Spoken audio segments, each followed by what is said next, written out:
Hello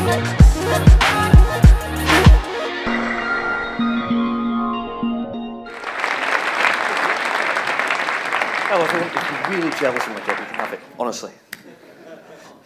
So thank you all for sticking around to hear me ramble on today. I really appreciate it. Hope you've enjoyed the Wired show so far. So before I kick off, we're going to show a quick trailer of our latest game.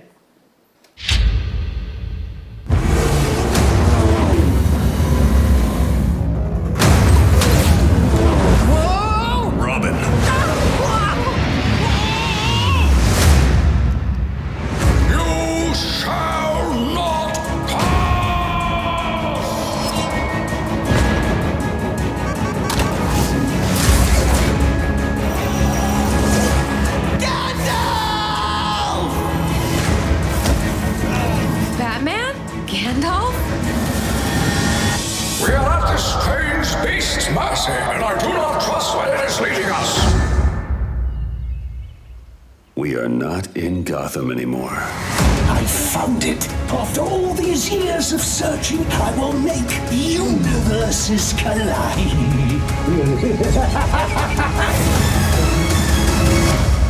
This universe ain't big enough for the four of us.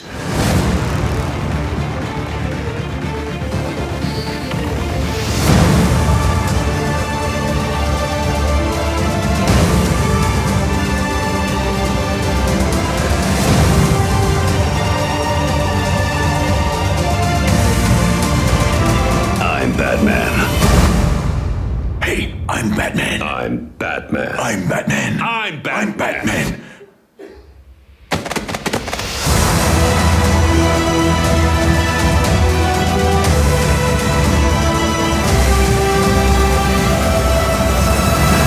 Let's settle this mano a Batmano. As you wish.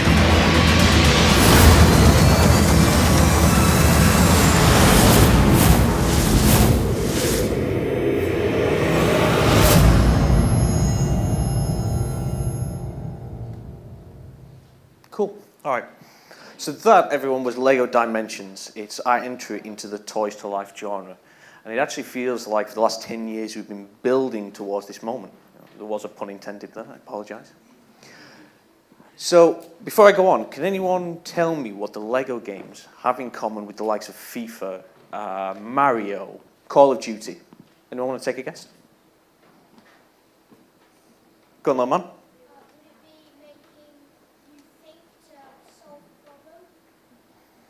Well, yes, I wasn't going in that direction, but you can have that one as well. The actual answer is we're in a very exclusive club that has sold over 100 million units worldwide. So to put that in some sort of context for you, if you put every single DVD case on top of each other, it would be over 700 miles high. Or side by side, you could actually make a bridge from here to America. Wouldn't be very stable, would probably be better than the Millennium Bridge, but anyway, that's beside the point. So how do we do this? How do we continue to make these games that families across the world seem to love? Well, for me, there's two key points to this. The first of which is obviously Lego. Everybody knows Lego. You've had a set when you was younger. Your friends have a set. If you're a parent, you've probably stood on one of the bricks in the middle of the night and cursed your child from here to the moon and back. Lego is just ingrained in our society. It's been the #1 toy now for years and years, and it's just not going anywhere anytime soon. The next stage to that is obviously what we as game developers can bring. Now, all the people at TT Games, fully paid up members of every single fan club you could possibly imagine. We have the posters, we have the action figures, we have the comic books, all littered over the desks. We get shouted at for being a bit messy at times, but it helps us to be more and more fans of these brands every time. You constantly hear arguments in the canteen. Who's the faster? Is it the Flash or is it Superman? Who's the best Doctor? Doc Ventman, the Doctor from Doctor Who, or maybe it's Doc Brown. Is the Batmobile cooler than DeLorean? So when you have fans of that nature working on these properties, then instantly you've got to line in. We're our own worst critics. We make the games that we as fans want to see. So what we have to do, though, is marry those two things together. We have to take the Lego and we have to take our fandom and put it together into a game. Now, when we started Lego Dimensions, there was absolutely no Doctor Who Lego in existence.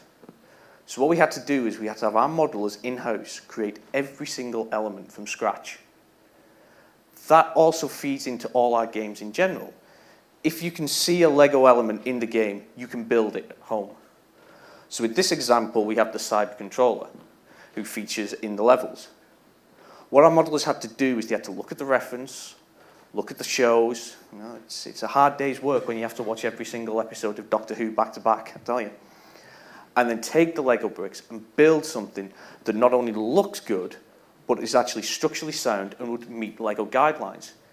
The end game really would be, if Lego wanted to make that set, that's the one it would be. There it is in the finished model.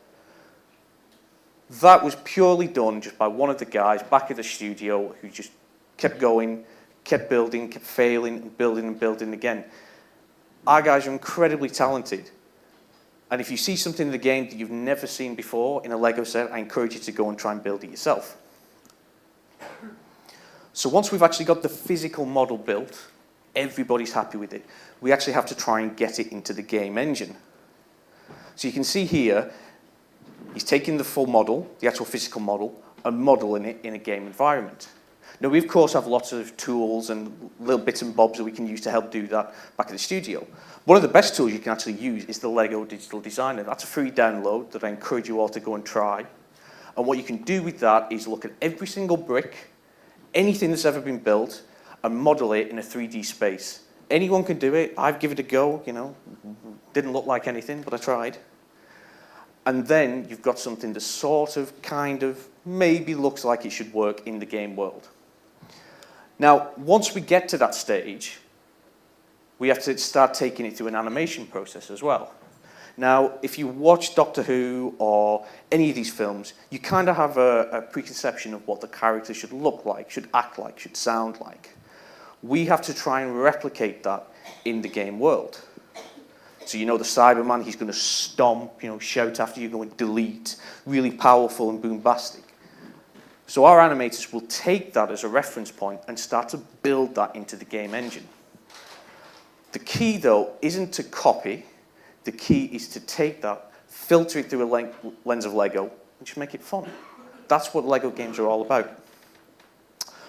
Once we get to that stage, we pop the final thing in the game world. So there he is, looking all menacing and powerful in one of the levels from the game. It takes us a long time to get from A to B, and hopefully when people see that, you realise it's absolutely worth it. We give our animators a pat on the back, we give the designers, the artists a pat on the back and say, okay, next. Every single thing you see in one of our games goes through this exact same process. That's the last of my slides. I thought there was another one. Anyway. So, taking that, I want to go back to my original point. How do we keep doing it? How do we keep making these games?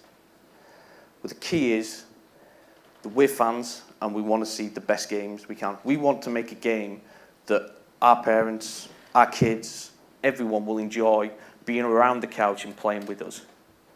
The games have to be fun. And at the end of the day, really, what is more fun than Lego?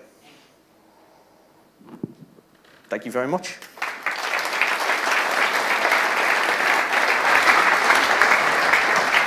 So Mark, thank you for that talk. We're going to do a little bit of question and answer with the audience, which we haven't done today, but you were keen to kind of answer questions from anyone who's thinking about getting into games. I know there are a lot of you here in the audience who would like to, who are games players and would like to do that. So we've got a couple of roving mics. Has anyone got a question? Got one here.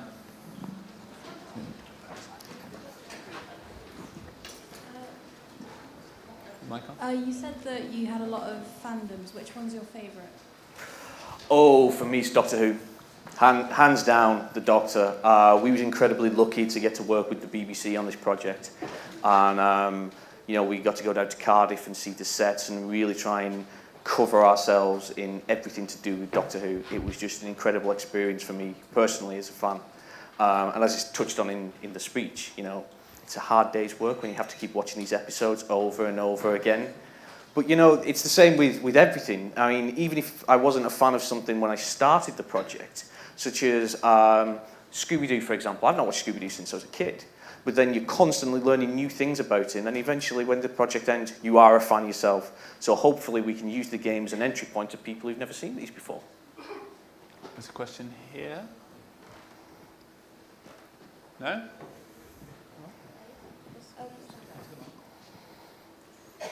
Are you ever going to make a Lego game where you can just do whatever you want? Well, I'll be out of a job then. No, I don't know if you've seen, but we've actually got a really cool title on PC at the moment called Lego Worlds, which is a huge, expansive world where you can build things, change the environment. It's really, really cool. And that is very much like that, where you can just go and do whatever you want. So give that a look. One over there. How long have you been doing your job? Far too long. I had less grey hairs when I started.